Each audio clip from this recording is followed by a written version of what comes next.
اللہ کے نام سے شروع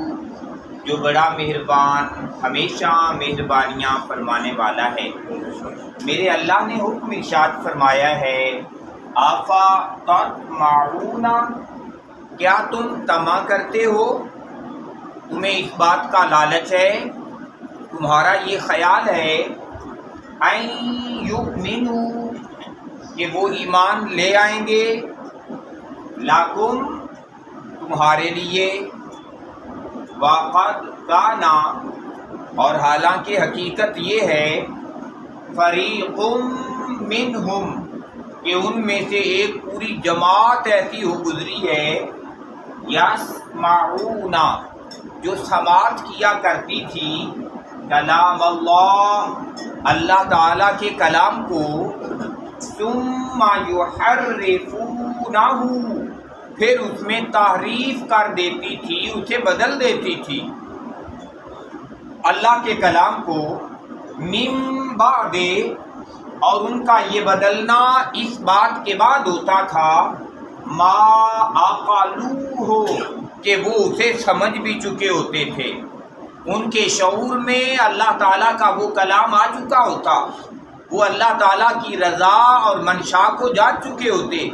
کہ اللہ تعالیٰ نے کون سے پیغام اور احکام اس کے اندر نازل کیے ہیں، اور اس کے بعد اس بات کو بدل دیتے۔ تو فرمایا وہ لوگ جو اس بات کو بدل دینے والے، تمہارا خیال ہے کہ وہ مان جائیں گے؟ حقیقت میں بات ہو رہی ہے اصحاب رسول صلی اللہ علیہ وآلہ وسلم کے ساتھ، کیونکہ ایک جماعت تھی جو یہود کی جماعت تھی، اور وہ یہودی بھی ایسے یہودی تھے کہ جن کا تذکرہ پچھلی آیت کریمہ کی طرف بھی اگر توجہ کریں نا، کہ میرے اللہ نے ارشاد فرمایا کہ ان کے دل تو شاید پتھروں سے بھی آگے نکل گئے۔ پھر میرے اللہ نے پتھروں کی بھی اقسام بیان کی کہ پتھر ایسا بھی ہوتا ہے، پتھر ایسا بھی ہوتا ہے کہ اس کے اندر سے نہریں پھوٹ نکلتی ہیں، اس کے اندر سے چشمے جاری ہو جاتے ہیں، پتھر تو اللہ کے در سے گر بھی پڑتے ہیں، لیکن یہ کچھ لوگ اس سے بھی آگے نکل گئے۔ میرے اللہ نے ارشاد فرمایا، کیا تم طمع کرتے ہو کہ وہ لوگ تمہاری بات مان جائیں گے، حالانکہ انہوں نے چہرہ مصطفیٰ کو دیکھا ہے اور مانا نہیں ہے،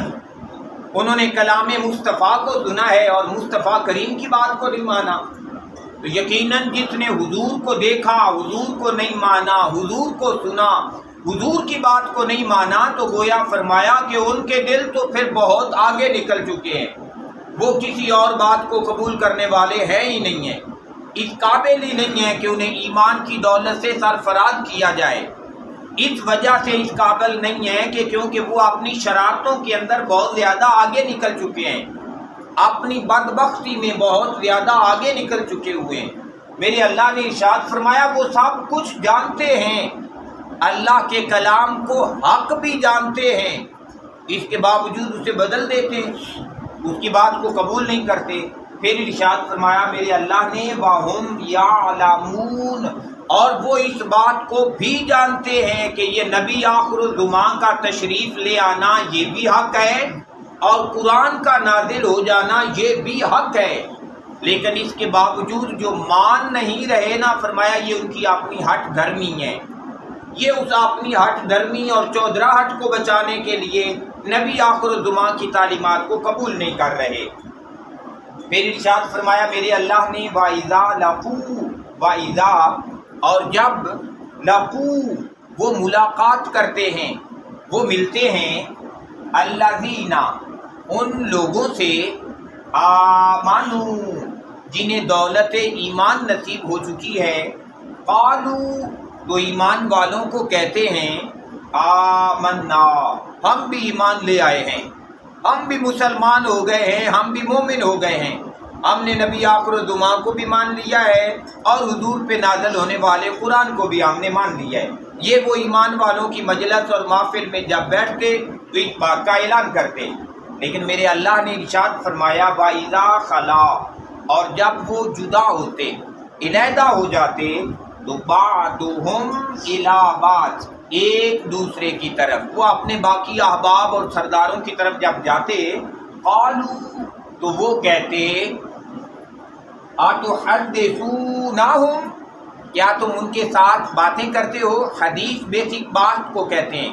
تو کہتے کہ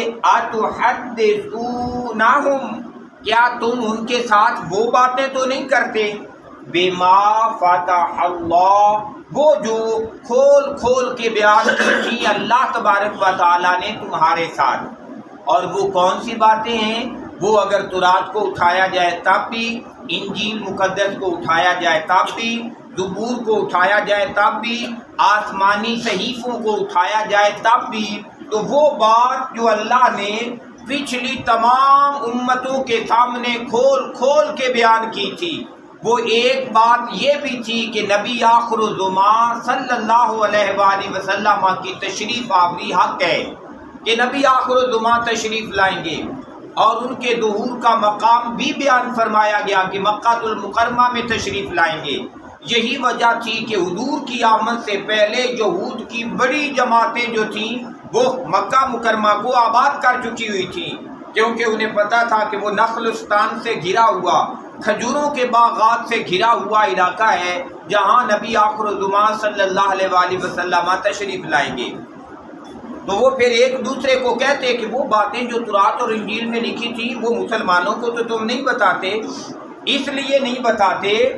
کہ کہتے کہ علیکم، کہیں ایسا نہ ہو کہ تمہارے خلاف لیحاجوکم، کہ وہ حجت پکڑیں، وہ دلیل کے طور پہ بیان کریں، بہی، تمہاری ہی باتوں کو، عند ربکم، تمہارے رب کے دربار میں، کیونکہ کہیں ایسا نہ ہو کہ کل اللہ کے دربار میں جب ہم پہنچیں تو مسلمان یہ کہیں کہ یہ ہمیں تو تورات پڑھ پڑھ کے سناتے تھے کہ نبی آخر الزمان کی یہ شان ہے، یہ تو انجیل مقدس پڑھ پڑھ کے سنایا کرتے تھے کہ نبی آخر الزمان کو اللہ تعالیٰ یہ مقام اور مرتبہ دے گا کہ جو انہیں مانے گا پھر وہی جنتی ہوگا، اور جو انہیں نہیں مانے گا وہ پھر کافر ہو جائے گا۔ تو یہ ہمیں سب کچھ پڑھ کے سنایا کرتے تھے اور خود اس بات پہ ایمان نہیں رکھتے تھے۔ تو گویا وہ جو ان کے باقی لوگ تھے وہ کہتے کہ ایسی کوئی بات بھی نہ بتانا جو پچھلی کتابوں کے اندر لکھی ہوئی ہے، اور یہ بات کہہ کے پھر وہ انہیں کہتے افلا تعقلون، کیا تمہیں ابھی بھی شعور نہیں آیا، تمہیں عقل نہیں آیا؟ گویا کہ وہ اپنی ان چلاکیوں کو عقل اور شعور کا نام دیتے۔ تو گویا پیارے بھائیوں، اس کائنات میں حضور صلی اللہ علیہ وآلہ وسلم کی آمد کے بعد اگر عقل نام ہے، شعور نام ہے، معرفت نام ہے، تو وہ ایک ہی چیز کا نام ہے کہ عقل قربان کن باپیش مصطفیٰ، کہ جس بندے نے اپنی عقل اور شعور کے پرندے کو حضور کے قدموں کے اوپر قربان کر دیا وہی صاحب عقل ہوا، اور جس نے اللہ کے محبوب نبی کو تسلیم نہ کیا، حضور کو قبول نہ کیا، وہ اپنے آپ کو جتنا بڑا چال باز سمجھتا رہے وہ چال باز ہو سکتا ہے، لیکن عقل والا اور شعور والا نہیں ہو سکتا ہے۔ تو اللہ تبارک و تعالیٰ سے دعا ہے کہ میرے اللہ نے ہمیں یہ جو شعور نصیب فرمایا ہے، اپنے محبوب کی امت میں ہمیں رکھا ہے، تو میرا اللہ ہمیں کما حق کو حضور کی تعلیمات کو بھی قبول کرنے کی توفیق عطا فرمائے۔